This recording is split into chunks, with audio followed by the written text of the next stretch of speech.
हम लोग physics start करने जा रहे हैं और बिल्कुल बेसिक से शुरू करेंगे। हम लोगों की जो फर्स्ट यूनिट है वो है physics and measurement.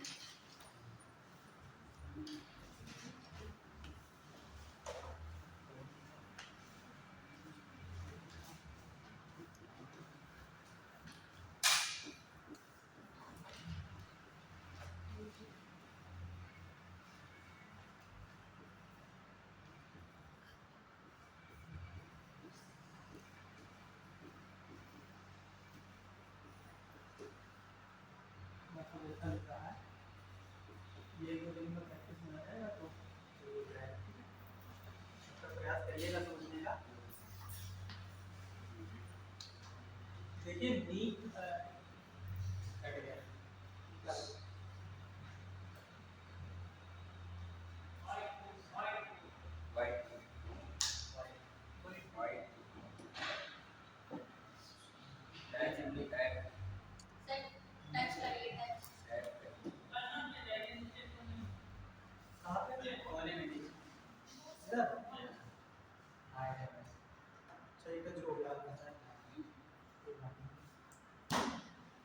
Physics and measurement पहला यूनिट है, बहुत ही आसान सा है। कुछ चीजें हैं इसमें जो आपको ध्यान रखना है। जैसे हम लोग इंटर में पढ़ते हैं तो वहाँ पे हम लोग को थोड़ा और चीज़ें पढ़नी होती हैं और कोशिश वहाँ पे भी की जाती है कि मैक्सिमम चीज़ें हम लोग पढ़ें। लेकिन यहाँ जब हम कॉम्पिटेटिव लेवल पर बात करेंगे, जब हम कंपटीशन की बात करेंगे तो हमें जो भी हमारा सिलेबस है उसमें लगभग सारी चीज़ों को अटेंड करना जरूरी है। ठीक है, और उसमें एक एक बात को समझना जरूरी है। तो यहाँ पे बिल्कुल बेसिक से हम लोग स्टार्ट करेंगे। आप लोग जानते हो थोड़ा बहुत, इसमें कोई ऐसा है जो क्लास 11 का भी है, सारे लोग इंटर पास आउट हैं। छोटी सी बात है, व्हाट इज फिजिक्स।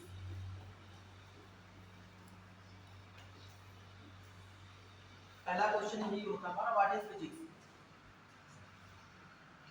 फिजिक्स यानी एक चीज और पूछना चाहते हैं कि इसमें हिंदी मीडियम का भी है क्या? हाँ, तो आप लोगों को थोड़ा सा हमारे साथ कोऑर्डिनेशन बना के चलना पड़ेगा।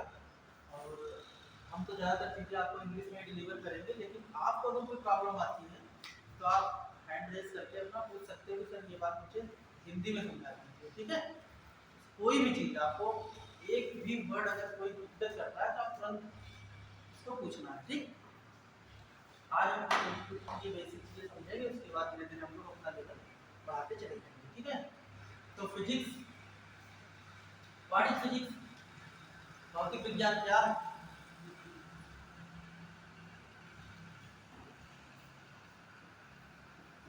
It is the study of nature, हाँ very good, nature and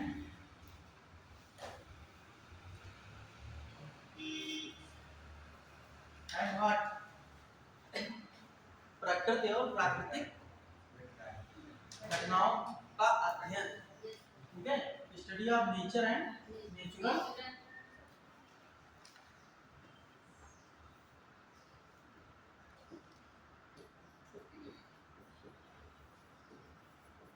phenomena.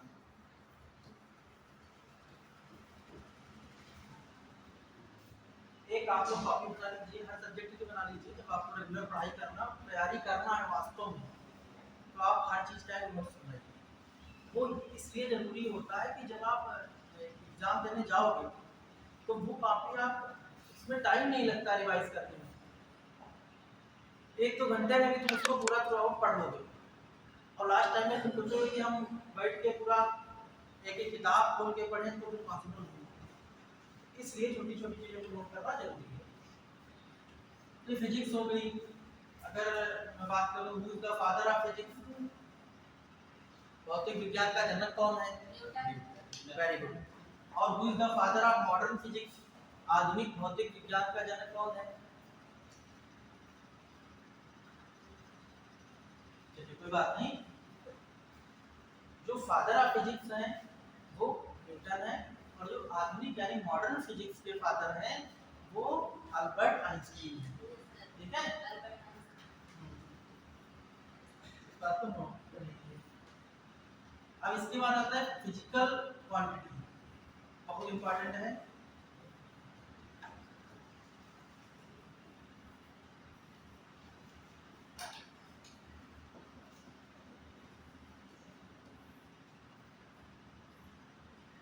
ये बहुत ही बेसिक चीज है, लेकिन हमें हर चीज को लेकर चलना है।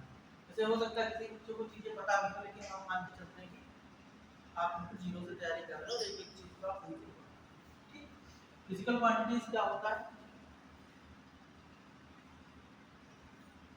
भौतिक राशियां, हिंदी वाले भी थोड़ा सा कर दिया जाए, भौतिक राशियां।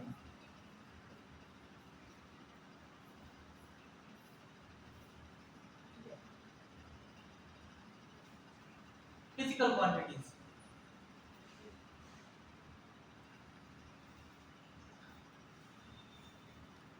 देखिए दुनिया में दो टाइप की क्वांटिटीज होती हैं, एक होता है फिजिकल, एक होता है नॉन फिजिकल। ठीक है, हमें फिजिकल पढ़ना है, लेकिन हम जब दोनों बातों को समझेंगे तभी हम बेहतर तरीके से फिजिक्स को समझ पाएंगे। जिन चीजों का मेजरमेंट हो सकता है, जिन चीजों को हम नाप तोल सकते हैं, मेजर कर सकते हैं, वो होती है फिजिकल क्वांटिटी। हाँ, भौतिक राशियां होती हैं, उनको बोलते हैं फिजिकल क्वांटिटीज। और जिन चीजों को हम मेजरमेंट नहीं कर सकते हैं, वो क्या कहलाती हैं? जो भी होता, मैं बस समझाने की कोशिश कर रहा था। जैसे आपको गुस्सा आ जाए, तो कितना गुस्सा आ गया, है कोई मशीन है इसके लिए? नापने के लिए कोई पैमाना है, कोई मीटर है, स्केल है? नहीं। दुख है, गुस्सा है, ठीक है, नींद लग रही है, कितनी नींद लग रही है पता नहीं, मतलब कुछ चीजें ऐसी हैं जिनका मेजरमेंट पॉसिबल अभी नहीं हो पाया, तो उन चीजों को हम अभी फिजिक्स में नहीं पढ़ सकते। जैसे गुस्से का भी अगर मेजरमेंट होने लगेगा, तो गुस्सा भी फिजिक्स में आ जाएगा उसी। तो अभी फिलहाल वैसे भी बहुत ज्यादा पहले इतना ही समझे। तो भौतिक राशियां जिनका मेजरमेंट पॉसिबल है, जैसे लेंथ यानी लंबाई को हम, हमारे पास मीटर स्केल होता है, नाप लेते हैं। ठीक है, तो क्या लिखेंगे? Those quantities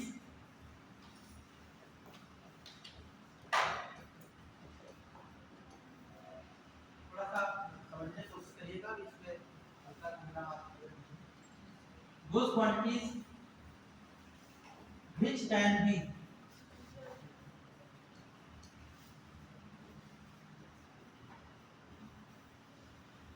measured with an instrument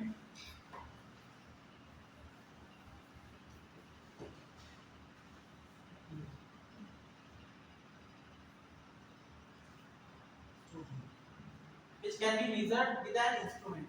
अगर किसी इंस्ट्रूमेंट की सहायता से किसी क्वांटिटी को मेजर कर सकते हैं, नाप सकते हैं, तोल सकते हैं, तो वो क्वांटिटीज हमारे पास क्या कहलाएंगी? Physical quantities. ये बात क्लियर है सभी को? बिल्कुल भी भूलना नहीं है, और एकदम हम लोग ये बता दें।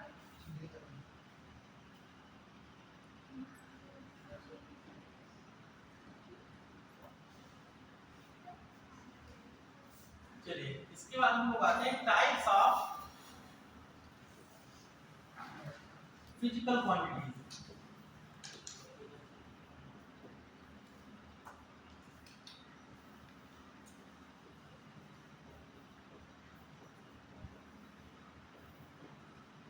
Types of physical quantities. Physical quantities कितने टाइप का होता है?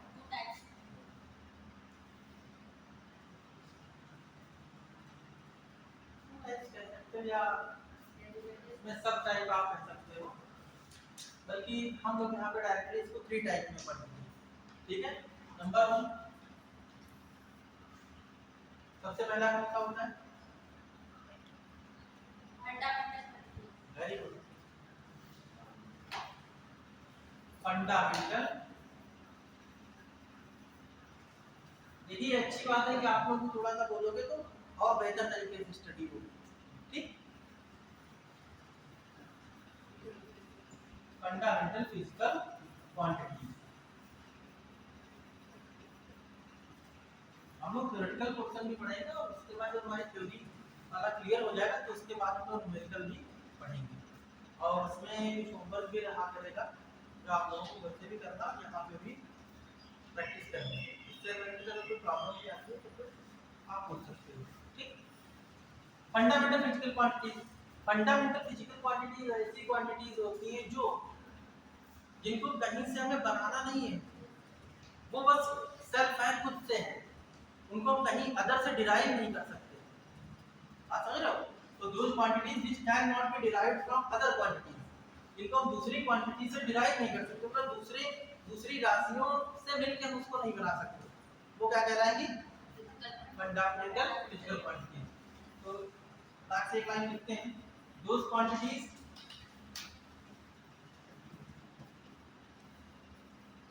which cannot be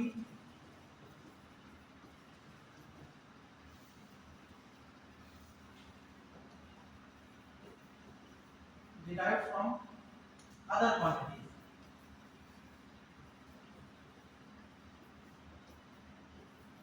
ये बहुत इंपॉर्टेंट क्वांटिटीज है, ये थोड़ा सा ए जैसा बन गया है तो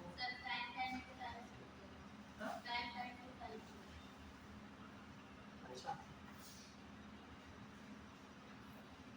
डबल कैन हो गया था, can not be derived, d e r i v e, derived from other quantities are called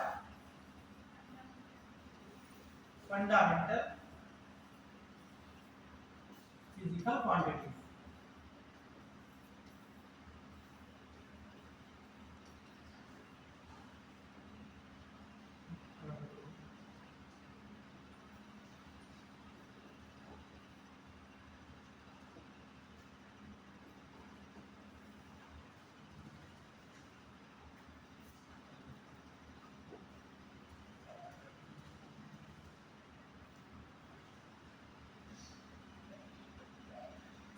हो गया। अब फंडामेंटल फिजिकल क्वांटिटीज कौन कौन सी फटाफट हम उसको जान लेते हैं। तो फिजिकल क्वांटिटी और इधर सिंबल दो ले लेते हैं, ऐसे एक टेबल बना लेंगे छोटी सी। सबसे पहले क्या होता है? लेंथ। और लेंथ को काहे से मेजर करते हैं? मीटर से। और मीटर को काहे से दिखाते हैं? बहुत सिंपल सा है। दूसरा क्या है? मास। मास यानी द्रव्यमान, लेंथ माने लंबाई। ये इतना तो इंग्लिश वाला हिंदी वाला कोई दिक्कत नहीं होगा, ये सब लोग समझ लीजिए ना, कोई दिक्कत नहीं। देखिए कोई भी आपको समस्या लगे, ये चीज समझ में नहीं आ रही या बात दोबारा समझा देना चाहिए तो आप बताएं, ठीक है? स्टेट नहीं करना, आप बता देना, ये नहीं कि नहीं आया फिर भी हम अपना चुपचाप बैठे, लेकिन मन लगाना पड़ेगा, कभी अगर मन लग जाएगा तो फिर इतनी देर आपका स्किप हो जाएगा। पता है मास को काहे से मेजर करते हैं? किलोग्राम। और किलोग्राम को केजी से दिखाते हैं, ठीक है? ये फंडामेंटल यूनिट्स हैं।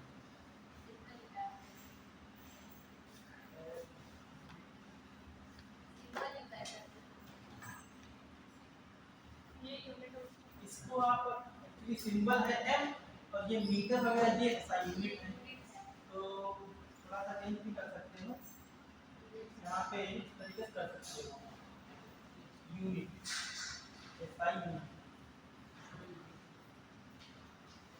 और आप लोग कैसे कैसे सिंबल कर सकते हैं। ये सब बहुत छोटी छोटी चीजें आप लोग जानते हो। टाइम को सेकंड से दिखाते हैं और सेकंड को एस से दिखाते हैं, और ऐसा क्या है टेम्परेचर। टेम्परेचर को कैसे केल्विन से मेजर करते हैं, मेजर करने के लिए सेल्सियस भी है, फारेनहाइट भी है, लेकिन हम यहाँ पे केल्विन से मेजर करते हैं। और केल्विन को केवल के लिखा जाता है, कभी भी डिग्री केल्विन नहीं लिखना चाहिए, ठीक है? आगे चल के इसका ल्यूमिनस इंटेंसिटी, ज्योति तीव्रता,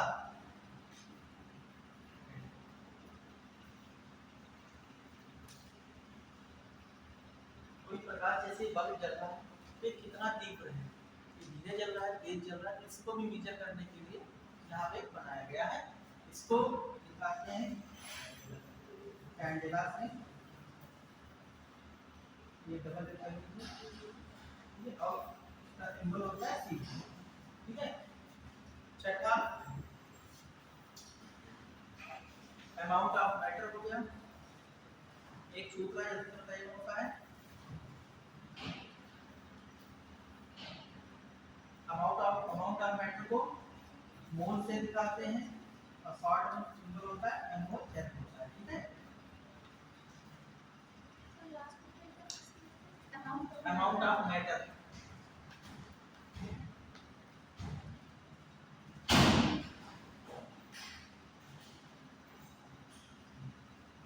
एक सातवां कौन सा है,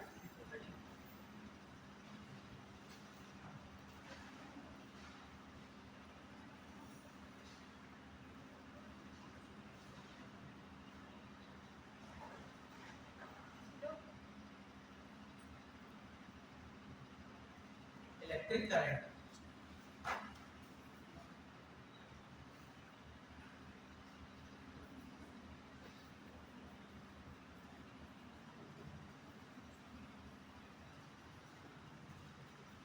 इलेक्ट्रिक करंट को क्या होगी इसकी एम्पियर, हाँ एम्पियर, और इसको दिखाते हैं कहीं एएमपी भी लिखा होता है लेकिन जनरल जो है ए।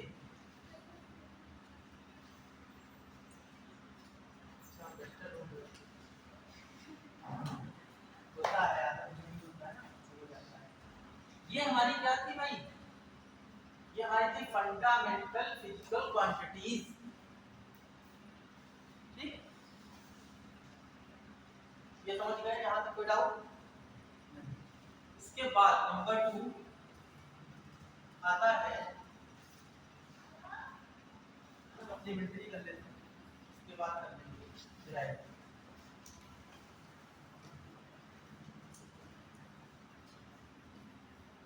सप्लीमेंट्री यूनिट्स या सप्लीमेंट्री फिजिकल क्वांटिटी,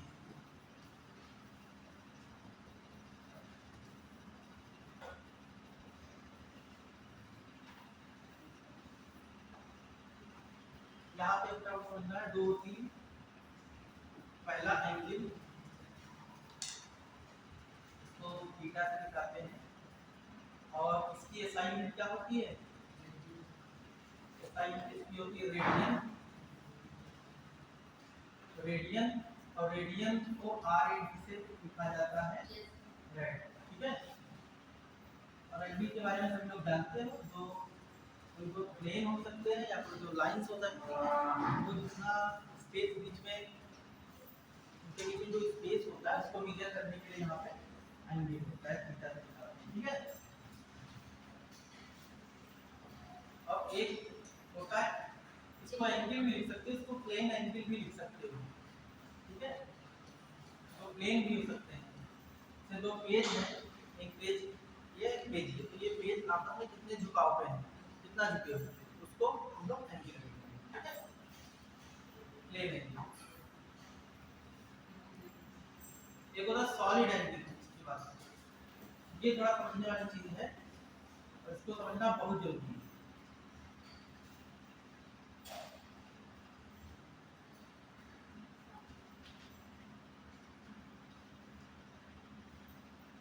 देखिए थोड़ा सा डिफरेंस है, ये हमारा 2 डायमेंशनल है, द्विविमीय संरचना है, और ये हमारा 3 डायमेंशनल है, ठीक है, त्रिविमीय संरचना है। यहाँ पे क्या है, लंबाई और चौड़ाई का है, और यहाँ पे क्या देखेंगे, लंबाई चौड़ाई और ऊंचाई, तीनों बातें आएंगी, ठीक। जैसे ये हमारा क्या है, इसको क्या बोलते हैं, इसमें जो लेंथ है ब्रेथ है, ये लंबाई और चौड़ाई है, इसको आप रेक्टेंगल भी बोल सकते हो या फिर आप इसको स्क्वायर बोल सकते हो अगर ये बराबर है तो। वर्ग भी बोल सकते हो, आयत भी बोल सकते हो। और इसको आप क्या बोलोगे? क्यूब बोलोगे। दोनों में अंतर क्या है? डायमेंशन का अंतर है। ये क्यूबी है, ये और अगर ये एक लाइन खींची हो तो ये क्या होगी? 1 होगी, एक डायमेंशन। ठीक, तो वही यहाँ पे डिफरेंस है। यहाँ 2D है और यहाँ पे 3D है। 3D एंगल कैसे बनेगा?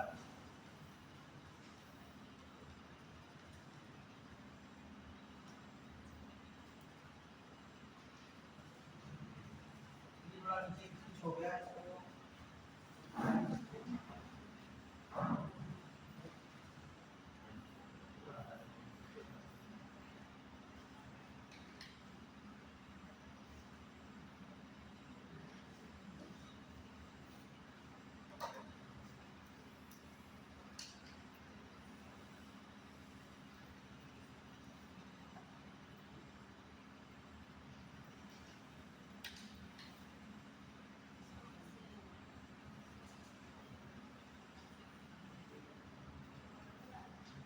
ठीक, जैसे आप लोगों ने देखा होगा आइसक्रीम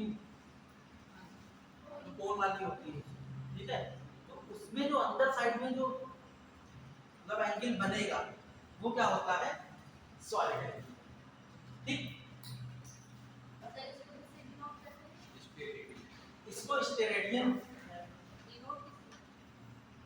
डिनोट इसको थीटा से ही कर सकते हैं, कोई दिक्कत नहीं है। ये थीटा से डिनोट होता है ये भी। और इसका फार्मूला होता है आर्क अपॉन रेडियस।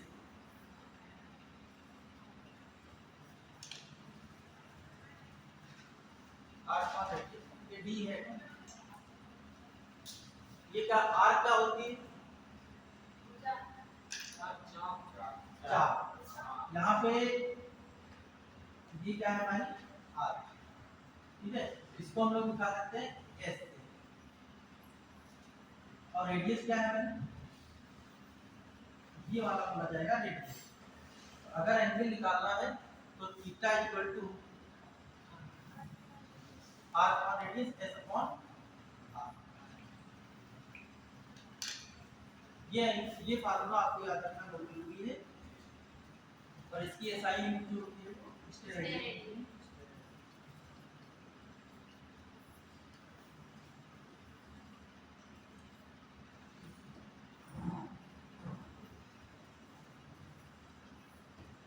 स्टेरेडियन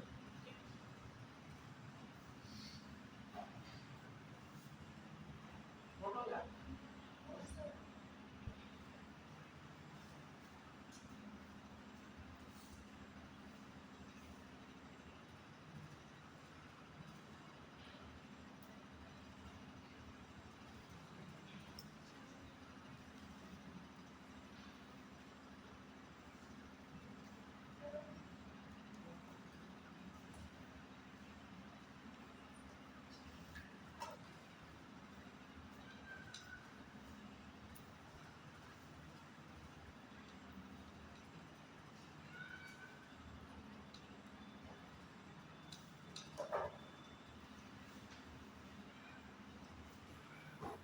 इसका तीसरा आता है derived units.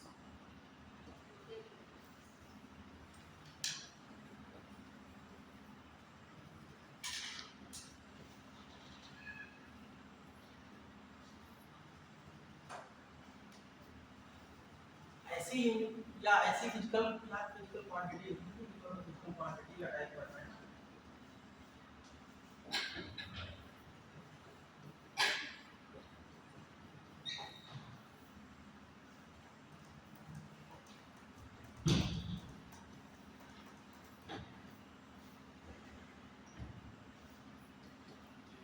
those quantities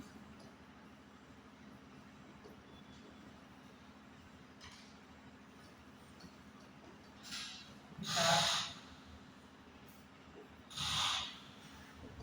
derived from fundamental quantity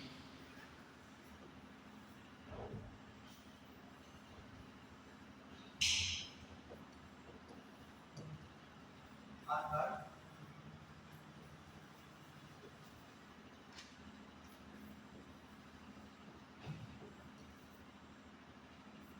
divide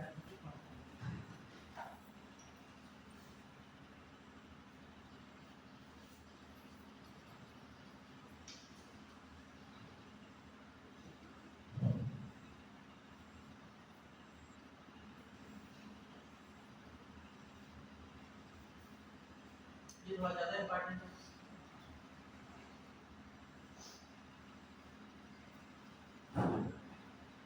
यहाँ पे बहुत सी क्वांटिटीज हो सकती हैं, वो आपने 7 को 2 सप्लीमेंट्री क्योंकि 9 के अलावा जितनी भी फिजिकल क्वांटिटीज आप जो भी चीजें पढ़ोगे वो सब कहाँ पे आएगा, डिराइव, ठीक है।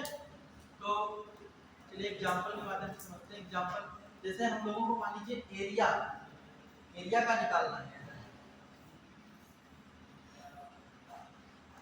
ये इसमें लेंथ है, ये इसमें तो एरिया का फार्मूला क्या है, लेंथ इनटू ब्रेथ, लंबाई में चौड़ाई, आसान सा फार्मूला है।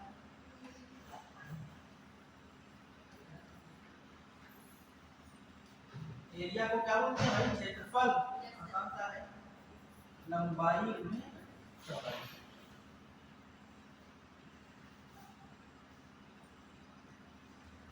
तो अगर हमें यूनिट निकालना है तो क्या करेंगे, लेंथ इनटू ब्रेथ, ये ब्रेथ भी तो एक प्रकार से लेंथ ही है, तो length into length L square हो जाएगा। और लेंथ के लिए क्या होता है, मीटर का हो जाएगा स्क्वायर। इस तरह से हम लोग एरिया, कोई भी एरिया अगर निकालना है तो उसका हमें एसआई यूनिट क्या मिलेगा, मीटर स्क्वायर। बात समझ आई। अगर मान लीजिए हम लोग वॉल्यूम की बात करें,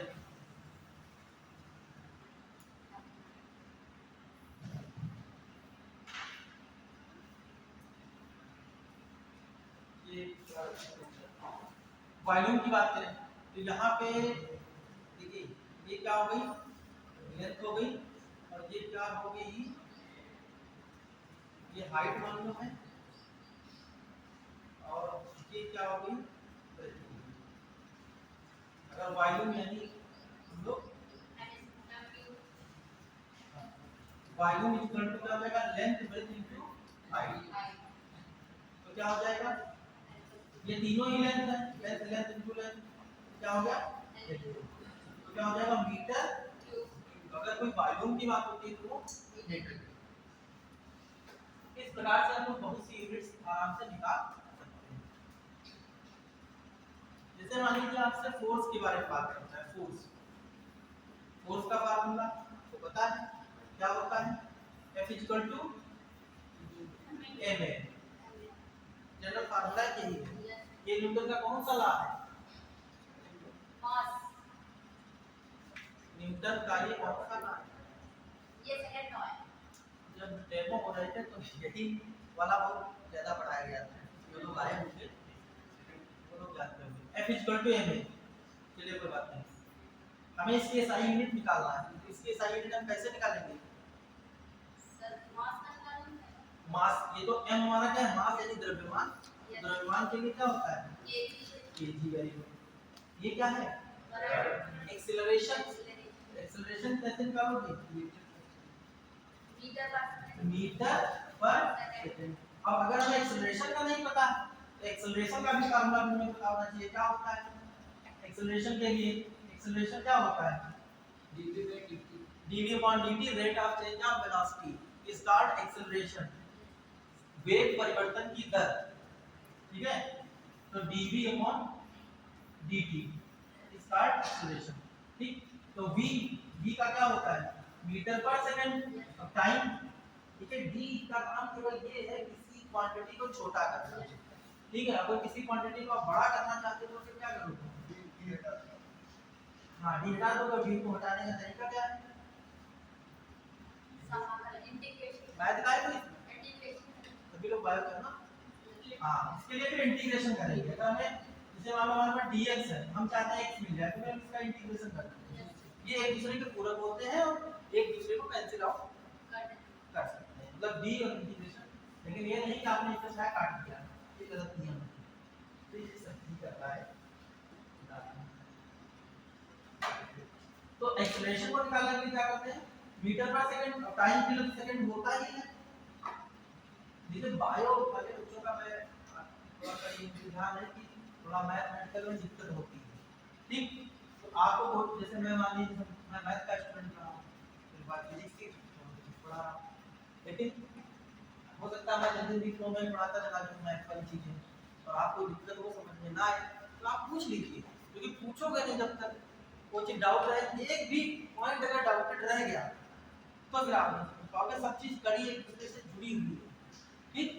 हमारे पढ़ाने के अलावा आपको घर पे भी बहुत मेहनत करनी पड़ेगी, दिन रात एक कर देना पड़ेगा, तब जाके आप नीट लेवल के कंपटीशन के लिए तैयार हो पाएंगे, ठीक। सारी चीज़ें देख ही रहे हो, बहुत सारे बच्चे पिछले साल भी आते थे और उनको मैं केवल घर पे रहते यूज कर लूँगा।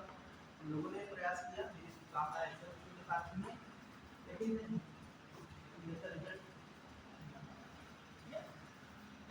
तो मीटर पर सेकंड, ये पर का मतलब ये भी अपॉन में है, ये भी नीचे आ जाएगा, तो सेकंड इनटू सेकंड, तो मीटर पर सेकंड स्क्वायर, ठीक। इस तरीके से आप एक्सेलरेशन का निकाल सकते हो।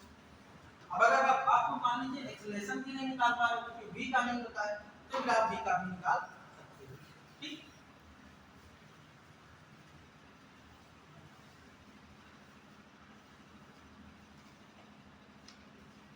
ऐसे मान लीजिए आपको निकालना है मोमेंटम का,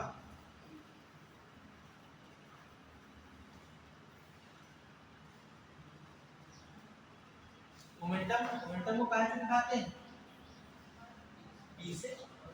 मोमेंटम क्या होता है, हिंदी में इसको संवेग बोलते हैं और इसकी परिभाषा होती है, हिंदी और पहले बता दें,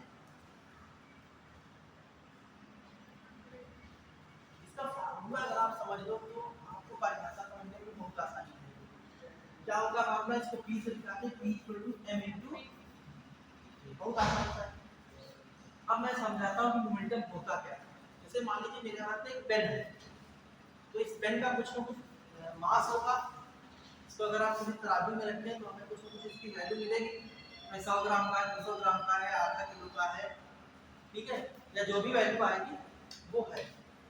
अगर हम इसको रोके हैं मतलब रेस्ट पोजीशन में है, तो अगर इसी पेन को फेंक दिया जाए, जैसे ये मोशन में आ जाए, इसमें वेलोसिटी आ जाए, तब कहेंगे कि इसमें अब मास नहीं है, अब इसमें है मोमेंटम। क्या है, मोमेंटम। अगर कोई बॉडी मोशन में आ जाती है तो वहां पे उसका जो मास होता है वो मोमेंटम कहलाता है, समझा नहीं? तो इसीलिए mass into velocity called momentum. Mass द्रव्यमान गुणे वेग संवेग, ठीक, इसको ध्यान रखना है। अब इसकी अगर यूनिट निकालनी तो क्या करेंगे, कैसे निकालेंगे मास मोमेंटम के लिए? हाँ, एक फोर्स की बात रहेगी, ये KG into metre upon square upon second square, इसी को बोलते हैं न्यूटन। क्या बोलते हैं, न्यूटन। तो फोर्स की यूनिट अगर आप कहीं पे कोई न्यूमेरिकल देखते हो तो वहां पे आपको न्यूटन लिखी हुई मिलेगी, ठीक। ऐसे मोमेंटम में क्या होगा, मास के लिए केजी और वेलोसिटी के लिए मीटर पर सेकंड, तो केजी मीटर पर सेकंड। ये सारी यूनिट हम कैसे निकाल रहे हैं, ये केजी कहाँ पे था, फंडामेंटल यूनिट में था, फंडामेंटल क्वांटिटीज में है। मीटर कहाँ पे है, फंडामेंटल में है। सेकंड कहाँ पे, फंडामेंटल में है।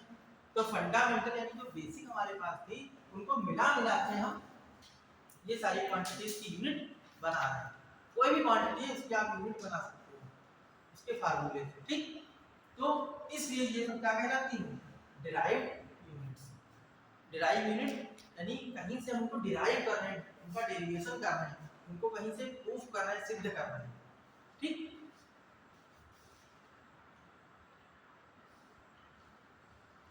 चलिए, पहली यूनिट में हम लोगों को एक छोटी सी बात करना होता है, स्कोप ऑफ फिजिक्स।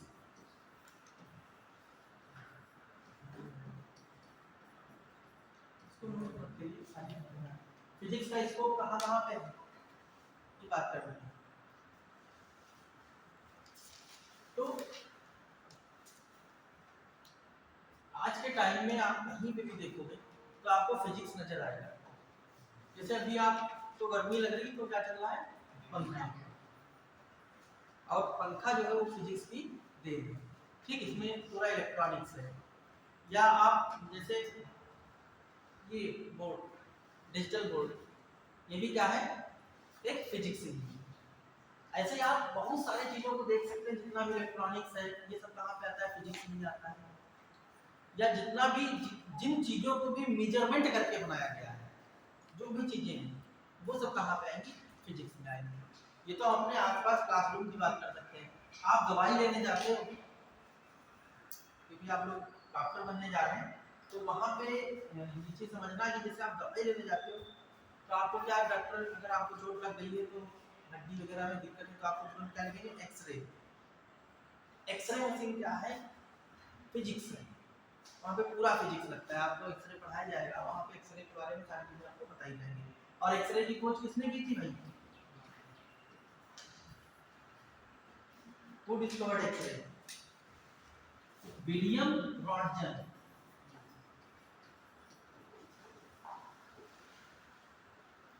रॉन्टजन ने खोज की, ठीक, डब्ल्यू रॉन्टजन।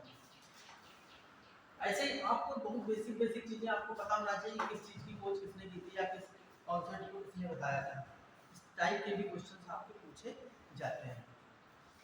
जैसे आप लोग बहुत बेसिक चीज पढ़ते होंगे, इनर्शिया, जड़त्व पढ़े हो, जड़त्व तो सभी लोगों ने पढ़ा ही होगा फिजिक्स में, हाई स्कूल इंटर और 9th में भी है। तो क्या होता है इनर्शिया, मतलब इनर्शिया की खोज किसने की? इनर्शिया से संबंधित एक नियम भी होता है भौतिक विज्ञान में, लॉ ऑफ इनर्शिया। तो कौन सा है, कौन सा नियम है, न्यूटन का कौन सा नियम है? थर्ड लॉ नहीं है ये, लॉ ऑफ इनर्शिया जो है वो फर्स्ट लॉ है, पहला नियम है। और दूसरा नियम जो है वो लॉ ऑफ फोर्स है, और तीसरा नियम जो है वो law of action and reaction.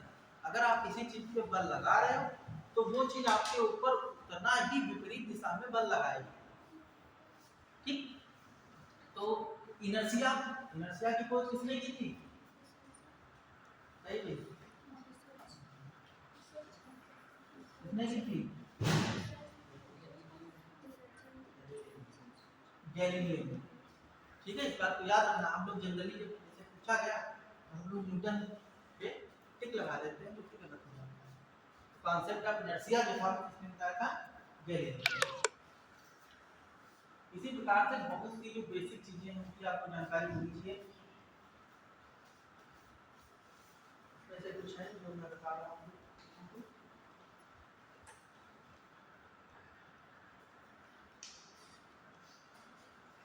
Laser आप लोगों ने सुना होगा, लेजर की खोज किसने की थी, C.H. टाउन्स ने।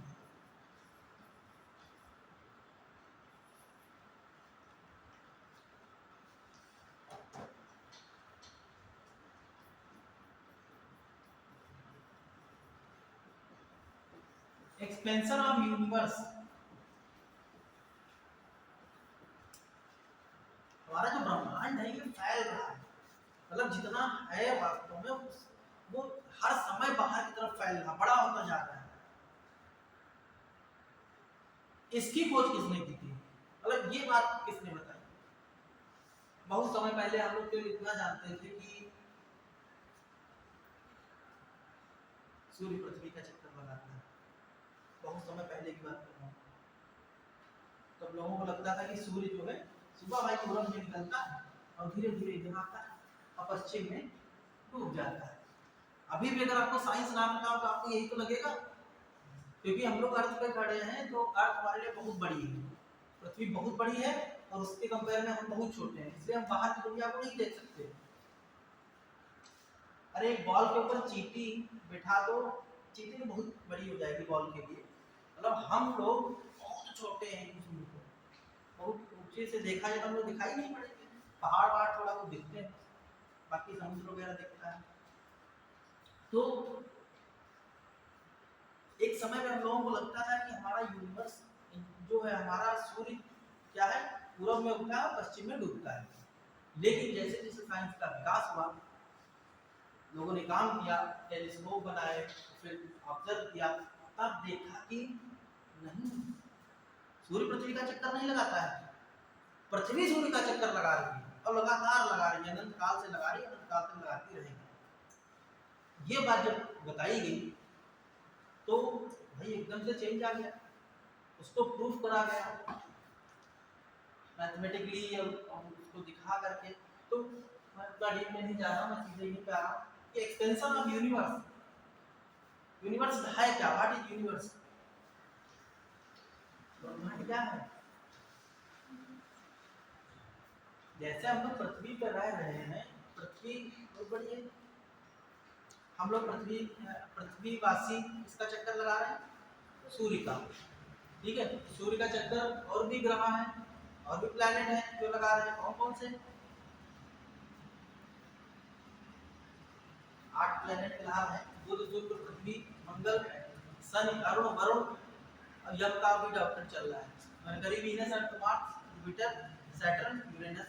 अब प्लूटो का भी डेवलपमेंट है, पहले प्लूटो को भी काउंट करते थे, अभी नहीं कर रहे हैं, लेकिन फिर सुनने में आ रहा है प्लूटो को भी काउंट करेंगे, 9 ग्रह हो जाएंगे। तो ये तो सूर्य के आसपास की चीजें हैं। ऐसे ही सूर्य के जैसे और भी बहुत सारे तारे हैं। सन क्या है, स्टार है। स्टार क्या होता है, स्टार एक ऐसी सेलेस्टियल बॉडी होती है जिसके पास उसका खुद का प्रकाश और ऊष्मा होती है। चमकता तो चांद भी है, लेकिन उसके पास खुद का नहीं होता है। सूर्य का प्रकाश चांद पे गया और वो रिफ्लेक्ट होकर अर्थ पे आया, वहां टकराया, वो टकराने के बाद पृथ्वी पे आ गया, पृथ्वी पे आया, हमको लगता है कि सूर्य पे भी प्रकाश नहीं। ये बात आप क्या जानते हो। तो ऐसे एक्सपेंशन ऑफ यूनिवर्स, यूनिवर्स फैल रहा है, ब्रह्मांड फैल रहा है।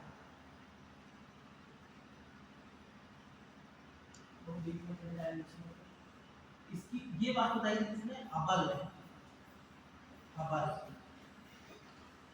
ठीक है। एक हबल टेलीस्कोप भी बनाया गया। हबल टेलीस्कोप को इतना बड़ा टेलीस्कोप है कि इससे बहुत दूर की चीजों को इस पर देखा जा सकता है। हम लोग किस यूनिवर्स में रहते हैं, यूनिवर्स की बात होगी, चलो यूनिवर्स की थोड़ा सा बात करते हैं। हम लोग किस यूनिवर्स में रहते हैं,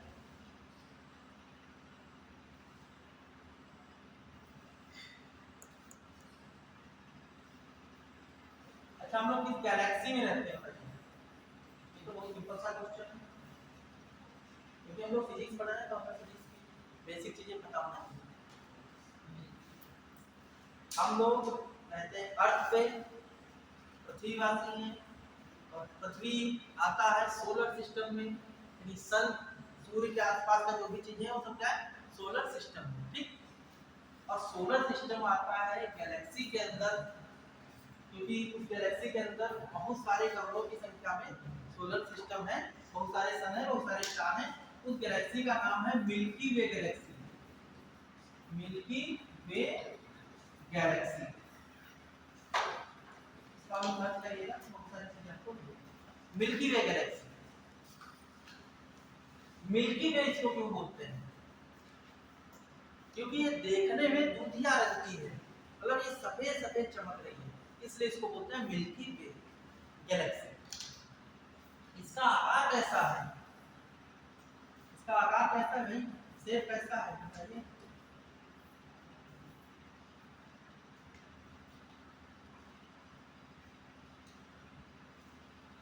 इसका आकार कैसा है, मान लीजिए अगर पृथ्वी पे कोई ऐसी विपत्ति आ जाए, मान लो पृथ्वी से कोई दूसरा तारा, ब्रह्मांड में बहुत सारे तारे हैं, या कोई दूसरा ग्रह या कोई चीज आके टकरा जाए और विनाश हो जाए, मान लेते हैं, तो हमारी सृष्टि का क्या हो जाएगा, अंत हो जाएगा।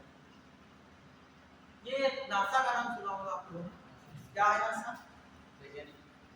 वैज्ञानिक संस्था, एक स्पेस एजेंसी है। ऐसे अपने देश में भी बहुत बड़ी एजेंसी है, उसका नाम है इसरो, ठीक है। जरूरत है इतना 100-500 करोड़ का मिशन भेज रहे हैं, मंगल पे भेज रहे हैं और यहाँ भेज रहे हैं, वहाँ भेज रहे हैं, कोई इसकी आवश्यकता है? क्या आवश्यकता? इसे भेजा जा रहा है तो उसका कुछ मतलब भी तो होगा। नासा अगर रोज कुछ न कुछ स्पेस में कर रहा है तो देखिए ये इसीलिए चल रहा है, हम बाहर की दुनिया को जानना चाहते हैं। एक समय ऐसा आएगा कि मतलब वैसे भी चल रहा है पृथ्वी का मतलब एक जो चीज बनी है दुनिया में उसका अंत निश्चित है, समय चाहे जितना लगे लेकिन अंत निश्चित है। या इसमें कोई आक्रमण भी हो सकता है, एलियंस के बारे में भी चीजें मतलब थोड़ी थोड़ी चल रही थी, या मान लो कोई ऐसी आपदा आ गई, कोई ऐसी विपदा आ गई, जैसे कोविड टाइम में ऐसा आ गया था, कोरोना फैल गया था, या कोई ऐसी बीमारी आ गई, कोई ऐसा वायरस आ गया, या कोई मान लो ऐसी आंधी आ गई, तूफान आ गया, सुनामी आ गई, तो ऐसी परिस्थिति में हम फिर पृथ्वी पर रहने लायक कंडीशंस नहीं रह जाएंगे तो हम कहाँ जाएंगे? तो मंगल पे देखा जा रहा है कि क्या मंगल पे कुछ चांस है? भाई कोई विपत्ति आ जाए, कुछ ऐसा हो जाए तो हम क्या कहीं दूसरी जगह जाकर रह सकते हैं?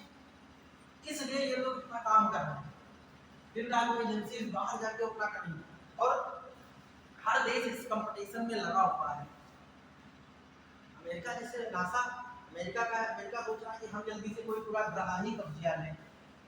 जमीन कब्जा करने का तो चलता ही अपने यहाँ ना, जैसे हर जगह रहता है कि तो हर एक सोचता है कि हम जल्दी पहुंचे और एक सारा अगर बढ़िया मिल जाए तो पूरा उसको कर ले और जितना भी हम कर पाए। हम पहले मुझे लगता अपना हम जहाँ पहुंच जाए वहाँ थोड़ी बुला जाएगा, या हम वहाँ पे पूरा वो करेंगे अपना। तो इसलिए हमें अपने बाहर की दुनिया को भी जानना जरूरी है। तो हम जिस गैलेक्सी में रह रहे हैं उसका नाम है मिल्की वे गैलेक्सी, आकाश गंगा हिंदी में बोलते हैं, ठीक है। और ये आप लोग एक मूवी आती थी, वो धारावाहिक आता था, उसका आता था शक्तिमान वाला था पहले आता, उसमें बहुत ज्यादा आकाश गंगा वाला दिखाते हैं, ठीक है। तो इस प्रकार से हम चीजों को थोड़ी थोड़ी चीजें होती हैं, जैसे पुलिस में देखा हुआ लोग उसमें गन लेके घूमते हैं, इसकी खोज किसने की थी? एक साइंटिस्ट थे कोल्ड, अपनी शिक्षा के लिए अच्छी चीज बनाया, अच्छा बनाया तो बहुत बढ़िया चीज नहीं, लेकिन तो आपको बेसिक चीजें पता होनी चाहिए। आपके देश में भी बहुत अच्छे अच्छे साइंटिस्ट हुए हैं, उन्होंने भी बहुत सारी चीजों को रिसर्च किया है। जैसे एक नाम आता है, सबसे बड़ा नाम सीवी रमन, सीवी रमन, इन्होंने रमन इफेक्ट के बारे में बताया था। आगे सिलेबस में बहुत ज्यादा नहीं पढ़ा है तो बाद में बताऊंगा। तो रमन इफेक्ट दिया था,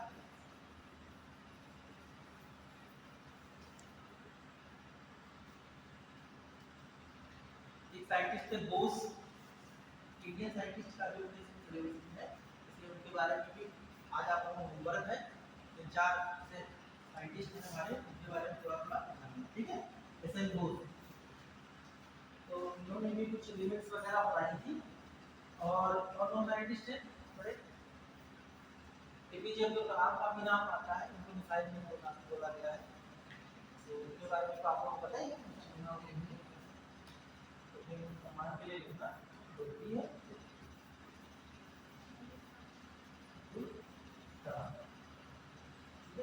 इनको क्या बोला जाता है? इंडिया का मिसाइल मैन। इन्होंने हमारे देश में एटम बम तो आ गया, ठीक है, एटम बम मतलब किसी तरीके से टेक्नोलॉजी खरीद करके हम लोगों ने एटम बम बना लिया। एटम बम हर देश के पास नहीं है, सभी के पास आ जाए तो दिक्कत हो जाएगी, लेकिन बहुत सारे देशों के पास नहीं। तो हम लोगों ने बना लिया, लेकिन हमारे यहाँ से जैसे पड़ोस में जो पाकिस्तान है, पाकिस्तान में तो किसी तरीके से आप देख सकते हो आक्रमण कर दे तो, लेकिन अगर आपको जैसे अमेरिका से टक्कर लेना है, अमेरिका हमारे यहाँ से करीब करीब 12,000 किलोमीटर दूर है, तो इतनी बड़ी बड़ी दूरियों को, या चाइना में चाइना अटैक कर दे तो चाइना हम पे फेंक दे तो हम चाइना पे कैसे फेंकें? तो एटम बम की टेक्नोलॉजी तो हमारे पास आ गई, लेकिन उसको वहां तक पहुंचाना, फेंकना ये थोड़ा मुश्किल हो रहा था।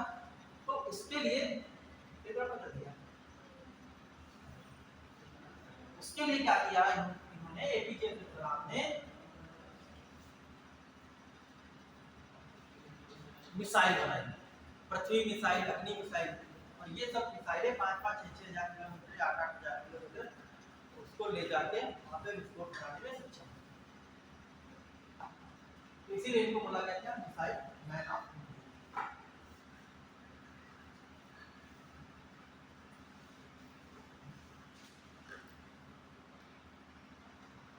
इसमें छोटा सा हम लोगों को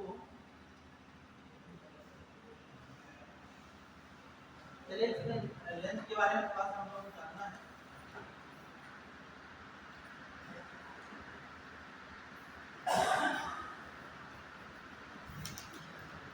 लेंथ को मेजर करते हैं मीटर से, और अगर आपसे कोई कहते हैं कि व्हाट इज 1 मीटर, जैसे तुम्हारे पास कोई आदमी लेके आ जाएगा मीटर जो होता है, ठीक है, उसमें कहते हैं इतना मीटर है, तो आप उस चीज को कैसे साइंटिफिकली प्रूव कर पाओगे कि यही दूरी इतनी 1 मीटर होती है। 100 सेंटीमीटर होता है, तो सेंटीमीटर को कैसे प्रूव कर पाओगे? मतलब अगर थोड़ा सा उसको कोई इस पे बना के लंबा या कम छोटा बड़ा कर दे तो फिर कैसे आप इसको कर पाओगे? एक आप लोग बार बार सुनते होंगे एसआई सिस्टम, देखिए बहुत कुछ है फिजिक्स में, इतना इतना है कि आप पढ़ के मजा आ जाएगा, लेकिन आपको इंटरेस्ट थोड़ा सा डेवलप करना पड़ेगा, क्योंकि ये थोड़ा मैथमेटिक्स से रिलेटेड होगा, इसलिए थोड़ी सी दिक्कतें आ सकती हैं, लेकिन मैं कोशिश करूँगा आसान से ठीक। अभी मैं न्यूमेरिकल तो बता ही नहीं रहा हूँ। एसआई सिस्टम क्या होता है?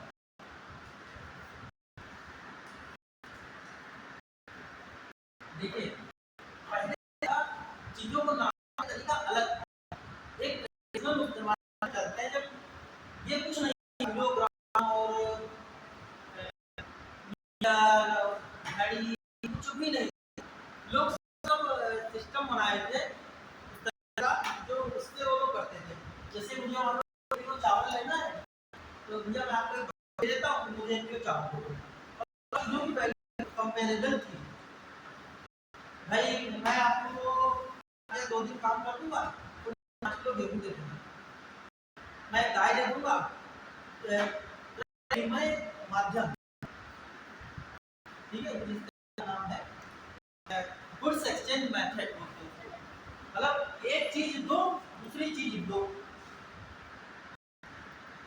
उसके बाद सिस्टम आया पैसे का, तो हर चीज की वैल्यू बनाई गई, एक पैसा बनाया गया, तो पैसे में भी वो सोने के सिक्के, चांदी के सिक्के, तो आपको बड़ा मुश्किल होता है, ठीक है, और एक इसके अजीब अजीब नाम, डंका, जीतल, ठीक है, बहुत से आए, बहुत लोग आए अपना बनाए चमड़े का कई तरीके का, रत्ती, सवैया, छटाक, पौवा, ठीक है, एकन्नी, दुवन्नी, चवन्नी, अठन्नी, ये सब सुना होगा आप लोगों ने, रत्ती भर, सवैया, अठैया, मतलब ये चीजें चलती थी। पसेरी चलता है, अभी भी ध्यान में पसेरी चलता है, अगर लोग किलो में नहीं बात करते हैं, पसेरी में बात करते हैं, मन में बात करते हैं, मतलब 1 मन, 2 मन, 4 मन, 4 सेर, 2 सेर, तो लेकिन ये चीजें अगर आपसे मैं पूछूं कि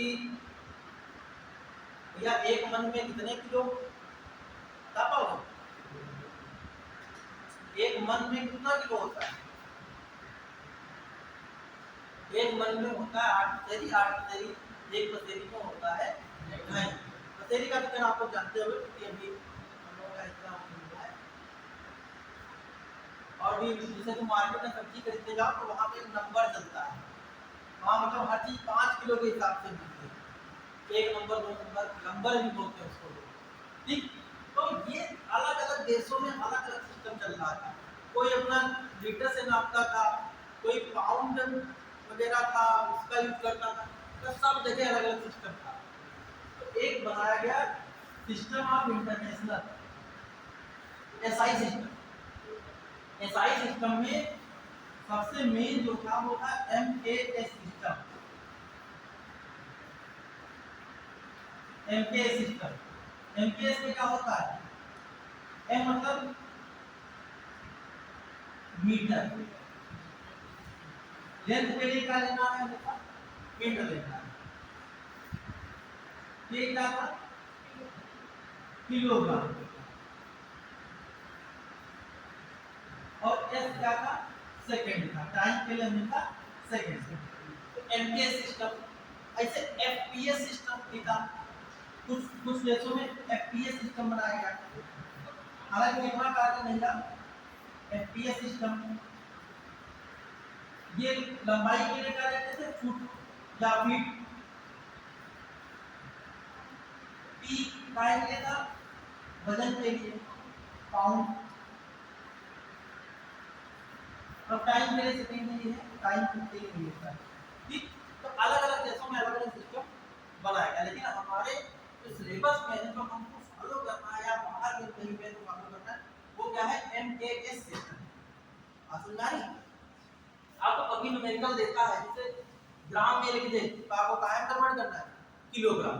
अगर आपको क्वेश्चन में किलोमीटर में दे दे, इसे कहते हैं 10 किलोमीटर। अब अगर तुम ये वैल्यू 10 किलोमीटर ही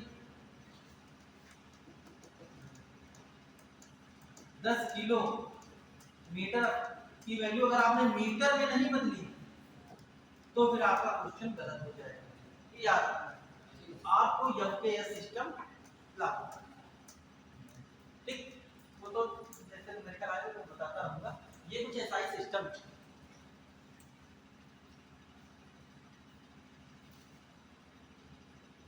हाँ, तो मैं बात कर रहा था 1 मीटर की। जैसे आपसे बोला जाए 1 मीटर क्या है या 1 किलोग्राम है क्या, कैसे जानेंगे एग्जैक्ट वैल्यू की है? तो 1 किलोग्राम है। तो 1 किलोग्राम के लिए तो साइंटिस्ट वगैरह ने क्या काम किया? एक होता है प्लैटिनम इरिडियम, एक होता है प्लैटिनम धातु। प्लैटिनम का नाम सुना होगा, बहुत महंगी धातु होती है। और एक होता है इरिडियम।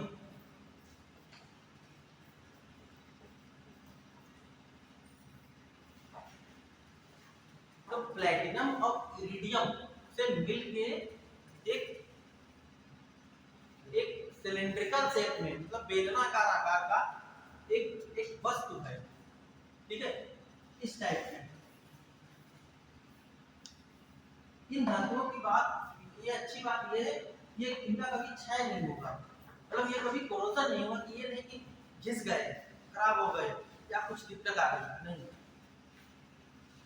इसलिए इन दोनों धातुओं से मिला के प्लैटिनम इरिडियम का एक मास पेरिस में लैब है। पेरिस कहाँ की लैब बनी?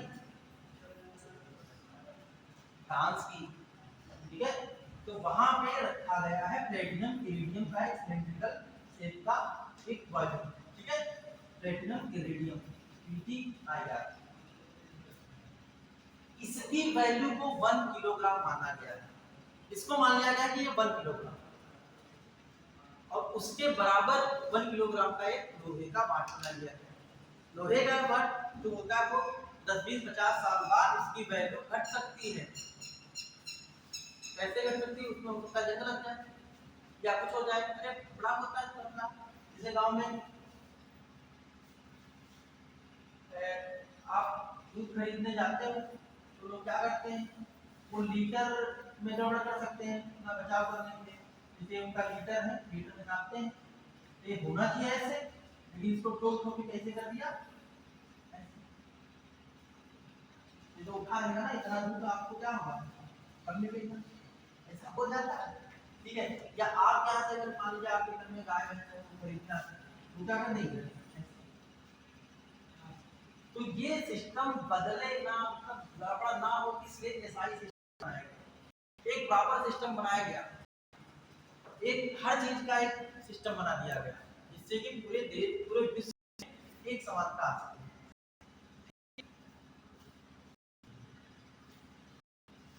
तो प्लैटिनम का एक सिलेंडर है, इसको बोला गया।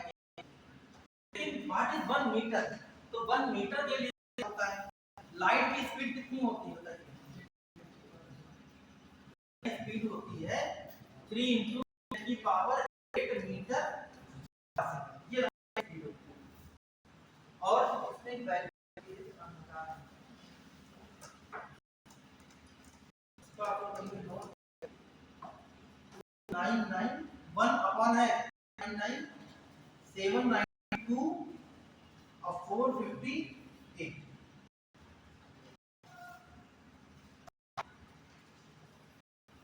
सेकेंड।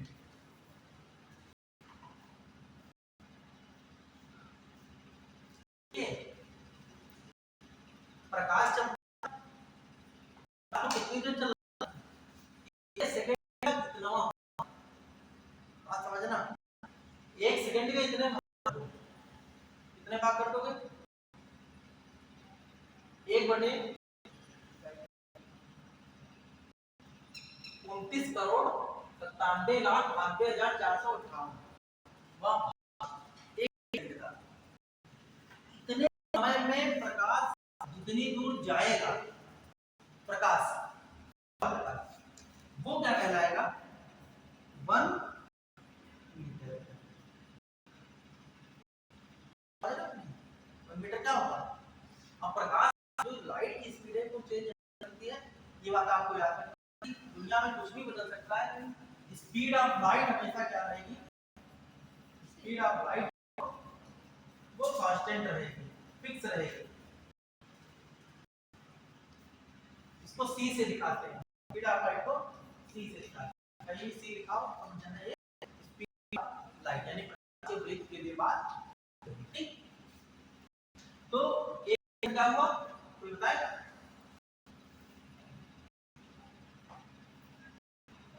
एक बटे ये वैल्यू 19,92,458 एक सेकंड के भाग कर दो, बहुत कम टाइम होगा, उतने टाइम में प्रकाश जितनी दूर जाएगा वो कहलाएगा ये, ठीक।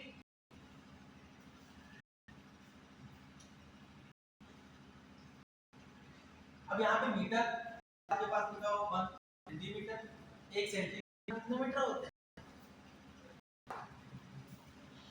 1 सेंटीमीटर में कितने मीटर होते हैं?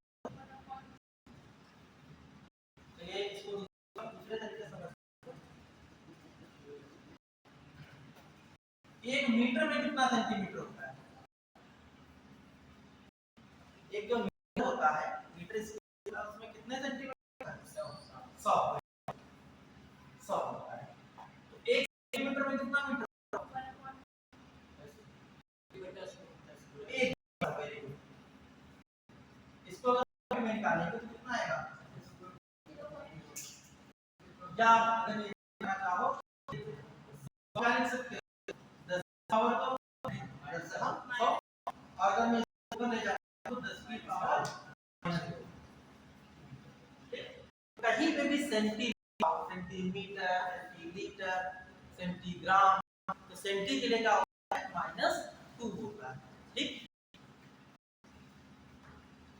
1 किलोमीटर में कितना मीटर, किलो, 1 किलोमीटर कितने मीटर, 1000 मीटर, वेरी 1000 मीटर। तो मैं एक मीटर में पूछूं कि कितने किलोमीटर, 10 की पावर -3। समझ रहा समझो,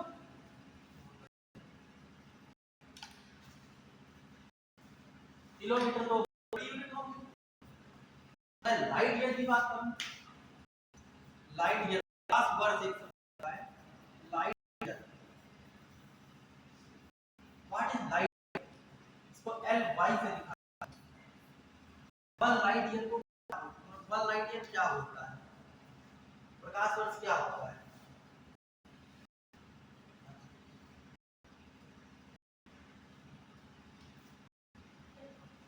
वर्ष का मतलब एक साल, प्रकाश की बात करें यानी प्रकाश एक साल में जितना दूर जाएगा, वर्ष में जितना चला जाए प्रकाश, ये सूर्य है, सूर्यदेव, ये हम लोग क्या है, ये अर्थ में है, यहाँ से प्रकाश पाने में कितना लगता है,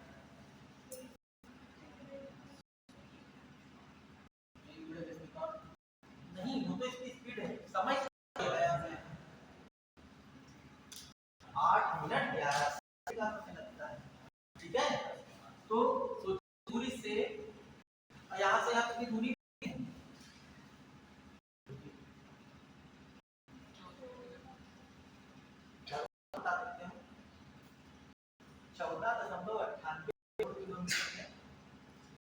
वो 15 किलोमीटर का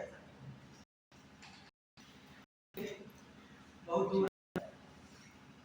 यहाँ सूर्य के लिए यान भी अपने देश से भेजा गया है देखने के लिए सूर्य पे क्या है, लेकिन वो पॉसिबल नहीं है क्योंकि सूर्य से पहुंचेगा, सूर्य के नजदीक या बहुत दूर पहुंचेगा, इतना ज्यादा वहाँ पे हीट, इतना ज्यादा टेम्परेचर होगा, ज्यादा रेडिएशन होगी, लेकिन वो ऐसा बनाया जाए कि मैक्सिमम पहुंचेगा और देखेगा कि वहाँ पे क्या हो रहा है, क्या चीजें हैं, नहीं तो दूसरे का आसपास सूर्य खत्म हो जाएगा, हम लोग ऐसे हो जाएंगे। बेस्ट सोर्स ऑफ, अगर सूर्य का प्रकाश आना बंद हो जाए तो पूरी सृष्टि का सकता नहीं, ठीक, इसलिए सोलर पैनल लगे और सूर्य की धरती से पौधे भोजन बनाते हैं। ये तो आप बायोफ्यूल से जानते होंगे, क्लोरोफिल के इस्तेमाल से क्या फोटोसिंथेसिस बोलते हैं, फोटोसिंथेसिस करके सूर्य सनलाइट में ही होता है। क्या जला ले तो क्या फोटोसिंथेसिस रात नहीं होगा, ठीक है, तो फोटोसिंथेसिस करके वो बनाते हैं, हमें क्या देते हैं, पेड़ पौधे को क्या देते हैं, ऑक्सीजन देते हैं, और हम क्या देते हैं, कार्बन देते हैं। तो बढ़िया बैलेंस बना, अगर पौधे कट जाएंगे, पेड़ों को काट काट बनाएंगे तो आने वाले टाइम में हमें ऑक्सीजन दे नहीं पाएंगे, कार्बन डाइऑक्साइड बढ़ जाएगा, कार्बन डाइऑक्साइड जब बढ़ेगा तो पृथ्वी का तापमान बढ़ेगा, यदि कार्बन डाइऑक्साइड को बढ़ने ओजोन परत है वो डिस्ट्रॉय होगी, और उसके डिस्ट्रॉय होने से सूर्य की किरणें ऊपर छाते का कर रहा था, वहां से सीधे पृथ्वी पे आएंगी और पृथ्वी पे जाएगा क्या, बहुत ज्यादा ताप, और जो ग्लेशियर है हमारे वगैरह की, जो वहाँ पे बर्फ के पहाड़ है वो पिघल जाएंगे, और पिघल करके नदियों के सहारा पानी कहाँ चला जाएगा, समुद्रों में, समुद्रों का लेवल बढ़ जाएगा, और 2050 तक शायद मालदीव जैसे देश डूब जाएंगे, और हमारे जो छोटे छोटे द्वीप हैं, निकोबार है, द्वीप है, इनके डूबने की संभावना बढ़ रही है। क्या कहेंगे,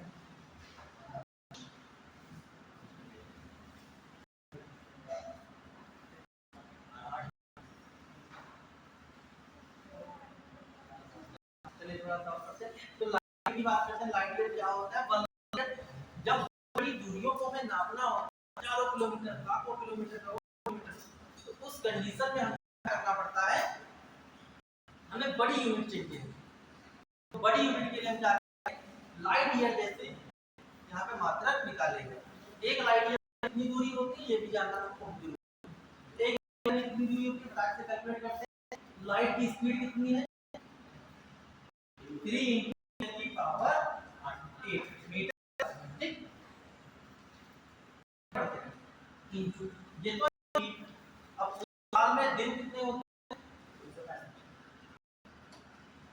365 दिन, पूरे लाइट यानी एक साल में कितनी दूर जाएगा, तो 365 दिन में कितनी दूर जाएगा, 365 दिन होंगे, एक दिन में घंटे कितने, 24, और मिनट कितने होंगे, 60, हर घंटे में 60 मिनट, और हर मिनट में 60 सेकंड, 60 सेकंड तक हम क्यों लेंगे, क्योंकि हमें चाहिए एम के सिस्टम में, एम के सिस्टम में हम तक जरूर जाएंगे, ठीक, क्योंकि ये वाली देखो मीटर पर सेकंड में, तो ऐसा तो नहीं कि मिनट में ले, हमें सेकंड तक जाना ही पड़ेगा, ये सब चीजें गुणा करोगे, कर लोगे, अरे कर सकते हो, ये 3600 3600 24 वाई हो जाएगी, कर सकते हो,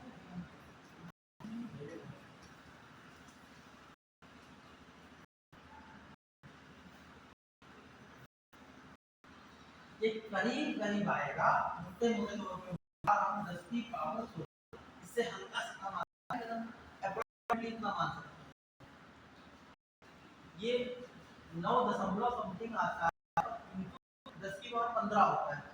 तो हम 10 मान लेते हैं, 10 9.52 है, 10 की पावर 15 आता है।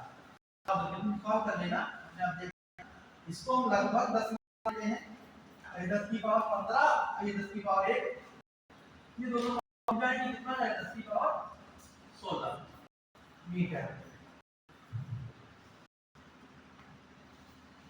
8 पावर में सीधे दिख रही है, 1 2 पावर ये 8 3 11, 12 पावर 13, और ये सब गुणा होगा जब तो फिर 100 के ऊपर निकल जाएंगे। तो इस तरीके से लगभग बात समझ आ रही है। तो मैं ये आ रहा है 16 मीटर एक लाइट में मीटर जब लाइट आएगी तो वो कहलाएगा लाइट। और इससे भी बड़ी एक यूनिट होती है, उसको बोलते हैं पारसेक। पारसेक ये तो लंबाई की पारसेक, डीसी से लिखा हो सकता है। पारसेक क्या होता है, व्हाट इज एक पारसेक में कितनी दूरी होगी, तो 1 parsec 1 PC equal to 3.26 light year. ये 3.26 गुना है किसका, लाइट ईयर का। ठीक, ये तो बड़ी दूरियों को नापने के लिए, और छोटी छोटी दूरी नापने के लिए क्या होता है, 1 नैनोमीटर, माइक्रोमीटर, म्यू दिखाते हैं। 1 माइक्रोमीटर इक्वल टू कितने मीटर, वेरी गुड, और 10 पावर -9 मीटर, 1 और क्या होता है, पिकोमीटर, वेरी गुड। नहीं पहले एंगस्ट्रॉम की बात करें,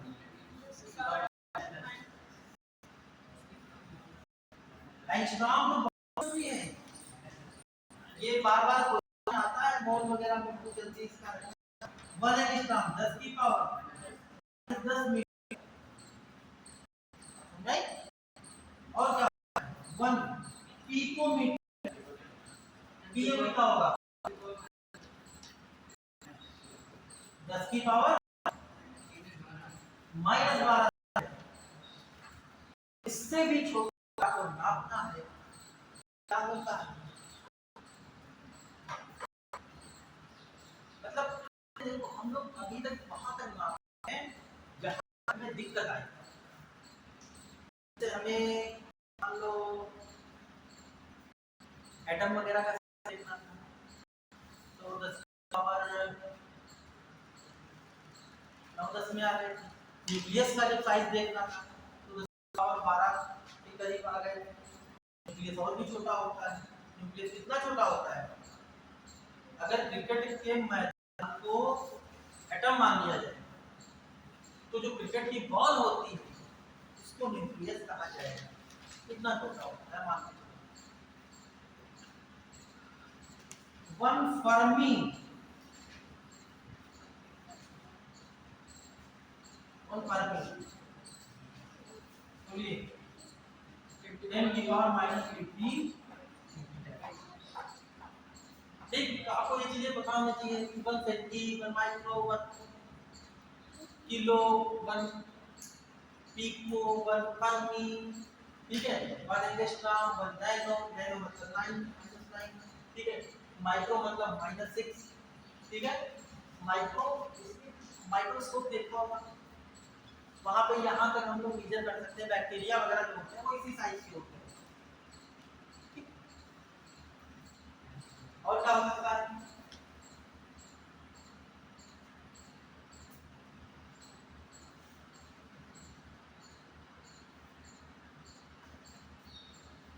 इस तरीके से तुम लोग इसका मेजरमेंट कर सकते हो। ये ठीक है, आपको करना